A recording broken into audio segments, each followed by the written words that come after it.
네, 안녕하세요 여러분. 아이쿠준 기술사입니다.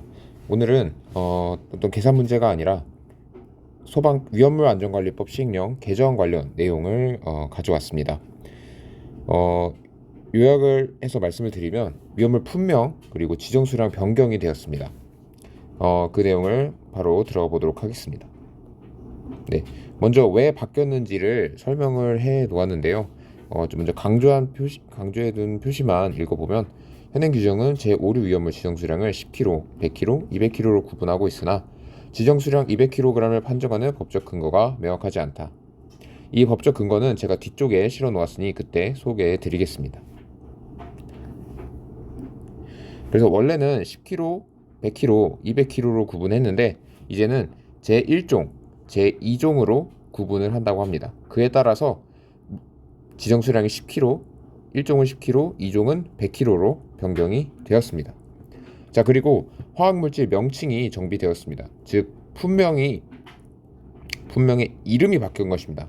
정확히 말하면 품명, 즉 어떤 화학물질이 바뀐 것이 아니라 그 화학물질의 이름이 살짝 바뀌었습니다. 자, 바로 어떻게 바뀌었는지 말씀을 드리겠습니다. 제1류 위험물입니다. 이것이 하늘색 글씨가 기존, 그리고 검정 글씨가 개정입니다. 자, 표시해둔 걸 보시면 원래는 브롬산 염류였는데 이것이 브로민산 염류로 바뀌었습니다. 그리고 기존에는 요오드산 염류가 아이오딘산 염류로 바뀌었고 과망간산 염류도 과망가니즈산 염류, 중크롬산 염류는 다이크로뮴산 염류로 바뀌었습니다.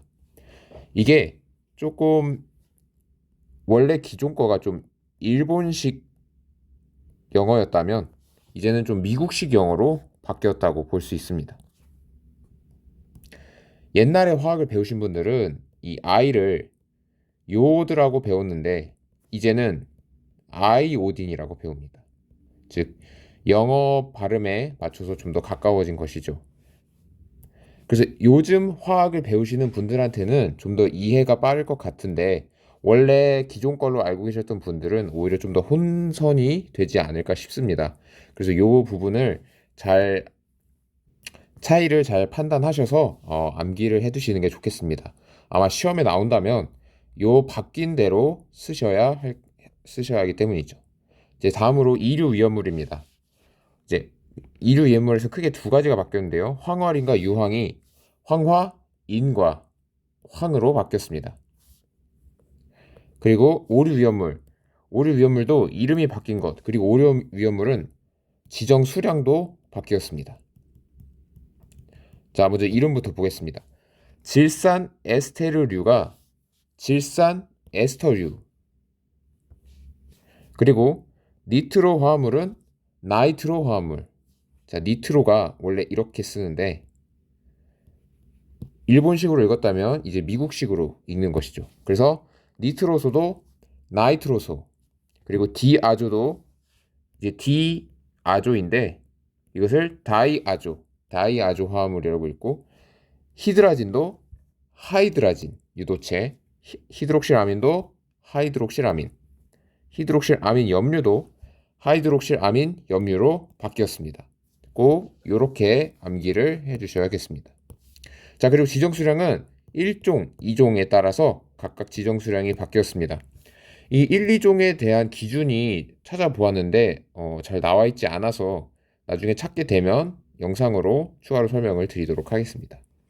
그래서 이렇게 1, 2종으로 구분을 하면서 지정 수량이 바뀌었고 어떤 물질마다 바뀌는 것이 아니라 각 물질에도, 즉 이 질산 에스터류에도 되게 여러 가지 물질이 있습니다. 그래서 각각 물질이 1종이냐 2종이냐에 따라 지정 수량이 10kg가 될 수도 있고 100kg가 될 수도 있는 것이죠. 그래서 요거에 관련된 이제 어떤 이 근거가 된 연구 이제 요약분을 제가 가져왔는데요. 자, 핵심만 보면 제5류 자기 반응성 물질 판정 시험 중 가열 분해성 시험에서 구멍의 직경이 0.6mm인 오리피스판을 이용한 파열판 파열 시험은 국내에서만 적용하는 판정 시험으로, 즉 한국에서만 적용을 했던 시험인 거죠. 근데 이제 이게 보니까 저희만 실시를 하고 보통은 이제 국제적으로는 직경이 1mm인 오리피스 판을 이용한 파이어판 파열 시험을 진행한다고 합니다. 아무래도 0.6mm로 하다 보니까 좀 더 깐깐한 기준이 되겠죠. 그래서 이것이 이제 산업계에 부담으로 작용할 수 있다라고 여러 어떤 업계 쪽에서 이제 의견을 제시를 한 것이죠.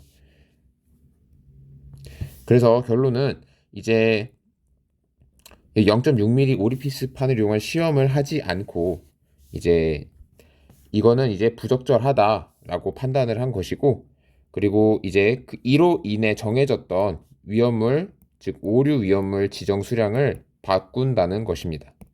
그래서 1종, 2종, 즉 아까 말씀을 드렸지만 이 아조 화합물, 나이트로소 화합물, 나이트로 화합물, 즉 이런 화합물들은 어떤 뭐 예를 들면 메탄 같이 CH4 혹은 에탄 C2H6 이렇게 정해져 있는 물질이 아닙니다. 어떤 활성화기가 이제 붙느냐에 따라서 물질의 특성이 조금씩 달라집니다.